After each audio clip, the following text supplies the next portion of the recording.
What do you need to become a CISSP? That is something that a lot of people ask me throughout the years. Should I take the CISSP now? Is it too soon? Is it too late? What will it entail? So I want to make things a little clearer. So to get the CISSP certification, it's not enough just to pass the exam. You also have to undergo the endorsement process.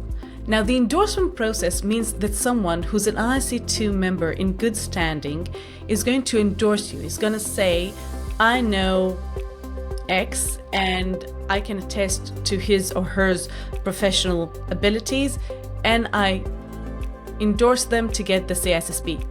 Obviously, that happens only after you pass the CISSP. In order for someone to endorse you, you will have to tick 2 additional boxes. One is to adhere to the ISC2 Code of Ethics, and you can't sit through the CISSP exam without signing the Code of Ethics. So I suggest you go online, go to the ISC2 website and check out our Code of Ethics. I will also link it here down below. In addition to that, you have to have at least 5 years of paid experience in a minimum of 2 out of the 8 domains of the CISSP CBK, Common Body of Knowledge. If you have additional certifications or a relevant degree, you might waiver 1 year and get the certification even if you only have 4 years of experience. Now the bigger question is, when should you take the CISSP? In my eyes, I know that a lot of people take the CISSP early on in their career, after let's say 2 or 3 years of experience. That's a possibility, one that I do not encourage. And why? Because when employers are looking for someone with a CISSP, they're not actually looking for the nice certification. They're looking for the experience that is supposed to go hand in hand with the CISSP. So taking the CISSP too early in your career can actually have a negative effect, because when you go on a job interview and they see CISSP, they have certain expectations to the roles that you can take. However, if you don't have the relevant experience, you're not there yet. So a potential employee will say, I can't put them in the senior position because they're still juniors, and I can't put them in the junior position because they have the CISSP.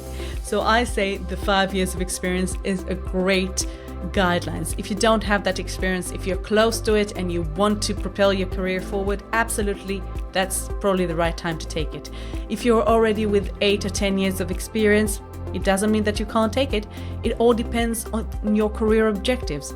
I took the CISSP with something like 10 years of experience, and it really helped me. It helped me build my personal brand. It helped me build my confidence. It gave me that external stamp of approval that made me feel more confident when I went to certain roles. So it doesn't mean that if you have 5 or 10 or 15 or 20 years of experience, it's too late. It all depends on why you're taking the CISSP. So basically what you need to have the experience, 5 years in at least 2 out of the 8 domains. You need to adhere to the Code of Ethics and attest to it, sign to it when you enter, before entering the exam in Pearson VUE testing centers. And following the exam, you will have to undergo the endorsement process, having someone who's an ISC2 member in good standing endorse you and say, I know them, they're okay. Basically, we're working on a web of trust, just like digital certifications. If you don't know an ISC2 member, don't worry about it. First, you can reach out to ISC2 and they'll be happy to help. We have a mechanism in place to help people who do not know anyone who's certified get the endorsement.